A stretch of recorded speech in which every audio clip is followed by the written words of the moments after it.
How long could you survive in the deadliest place on Earth, surrounded by starvation and apex predators? For 4 strong, experienced explorers, the answer was not long enough. Yet the only one who made it back alive was a 23-year-old mother who had never lived in the wild. Her name was Ada Blackjack, and her story didn't begin with a thirst for adventure. It began with a mother's desperation. Her son, Bennett, was dying of tuberculosis. She had no money for his care. The orphanage was her only heartbreaking option, until a strange offer appeared. Vilhjalmur Stefansson, a famous explorer, wanted to claim remote Wrangel Island for the British Empire. He recruited 4 eager young men for the task, but they lacked a crucial survival skill. They needed an expert seamstress to craft their winter gear.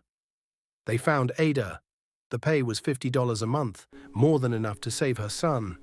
But the promise came with a heavy cost. She would have to leave Bennett behind for an entire year. In September 1921, the expedition was ready to depart.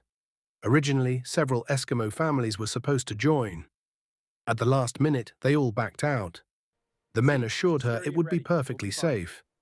Hesitant and afraid, Ada stepped aboard. She was the only woman and the only Alaska native. Her only true companion was the expedition's pet cat, Vic. Together, they sailed into the unforgiving white unknown. On September 16th, land finally broke through the fog. It was Wrangel Island, a desolate frozen rock in the Chukchi Sea. The men eagerly raised their flag, claiming the territory for Britain. But Ada felt no sense of triumph, only profound isolation. They quickly set up camp, building a makeshift home against the bitter wind. Inside the tent, Ada worked relentlessly. Her needle was their only defense against the lethal Arctic cold. At first, the island seemed forgiving. Game was plentiful, yet the endless dark winter took a heavy toll on her mind. Homesickness turned into overwhelming despair. She even tried to walk back to Alaska across the frozen ocean. The men had to drag her back, fearing she would freeze to death. Tensions rose. The men grew frustrated with her sorrow. She poured her loneliness into a small secret diary. Slowly, the harsh winter gave way to a brief, deceptive summer. It was the summer of 1922, and their contract was almost up. Ada began to pack, dreaming of holding Bennett again. They waited for the relief ship promised by Stefansson. But the sea had other plans. The relief ship tried to breach the thick ice pack, but failed. The ship was forced to turn back. They were completely cut off from the rest of the world. The mood in the camp shifted from adventure to sheer anxiety. Their supplies were meant to last only 1 year, and winter was already returning. They had to hunt now, or they would starve. But the animals had vanished with the changing season. The island became a silent white tomb. To make matters worse, one of the men, Lorne Knight, began to show the terrifying early signs of scurvy. Without fresh meat, their bodies began to break down. Scurvy is a slow, agonizing thief. It steals strength, rots the gums, and reopens old wounds. The remaining 3 men knew they had to act. Crawford pointed to the Siberian coast, a desperate 700 miles away. They decided to cross the treacherous sea ice to find help. Knight was far too sick to make the journey, and Ada was left alone to care for him. In January 1923, the 3 men said their brief, grim goodbyes. They walked away into the blowing snow. Ada watched them fade into the white abyss. Their tracks were erased in minutes. Crawford, Maurer, and Galler were never seen again.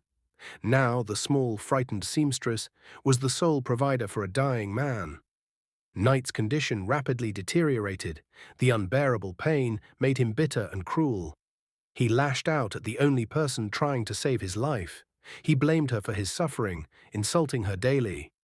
But Ada refused to let him die. She had never fired a gun in her life. The heavy rifle bruised her shoulder with every practice shot. Yet she ventured out onto the cracking sea ice every single day. Driven by the memory of her sick son, she taught herself to trap foxes and birds in the desolate landscape.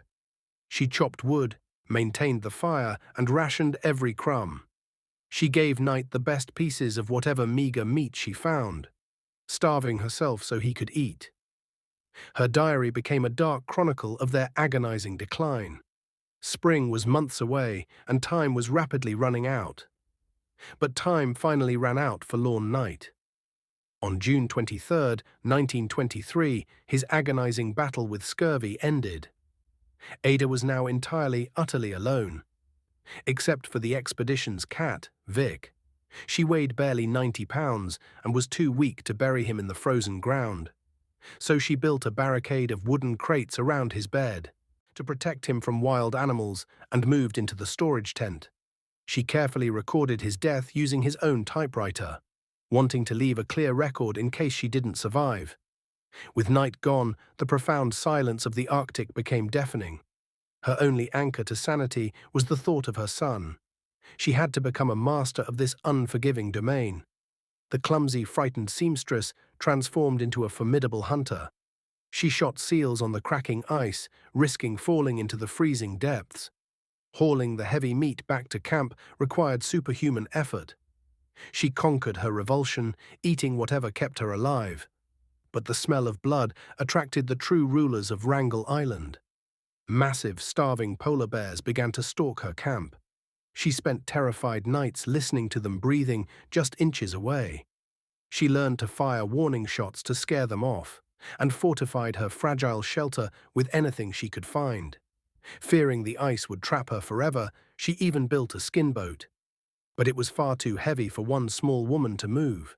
To preserve her mind and prove she was still alive, she taught herself to use the expedition's bulky camera, taking photos of herself in the clothes she made, and scanning the empty horizon for any sign of a ship. She built a wooden observation platform to see over the towering ice ridges.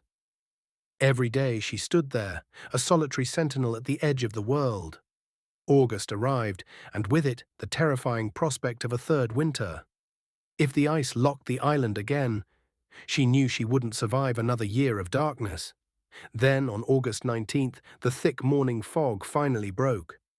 She wiped her eyes, staring at a strange dark speck on the grey water. It wasn't a trick of the light, it was a mast. The relief ship Donaldson was tearing through the ice pack. Her heart pounded against her ribs as she raced down to the shore. Aboard the ship, the rescue crew scanned the barren coastline, expecting to find 5 seasoned explorers waiting for them. Instead, as their rowboat hit the freezing surf, they were greeted by a single tiny figure in a handmade parka, and a small orange cat named Vic. The rescue leader stepped forward, asking where the men were. Ada pointed to the makeshift grave and then to the endless frozen sea. The crew was utterly stunned by what they found. Not a helpless victim, but a master of survival who had tamed the Arctic. She had kept her camp immaculate and protected the dead with dignity. After 2 agonizing years, Ada Blackjack was finally going home, leaving behind the frozen tomb that had claimed 4 strong men. When she arrived in Nome, the press descended upon her. Newspapers dubbed her the female Robinson Crusoe. But she cared nothing for the fame, nor the men who tried to exploit her story. She had only one destination in mind. With her accumulated wages, she finally reached the hospital in Seattle, where her son, Bennett, was waiting. The mother who had fought polar bears, scurvy, and madness had kept her promise. She had survived the impossible entirely for him. Ada Blackjack didn't set out to be a hero or a legendary explorer. She was simply a mother whose love proved stronger than the deadliest place on Earth.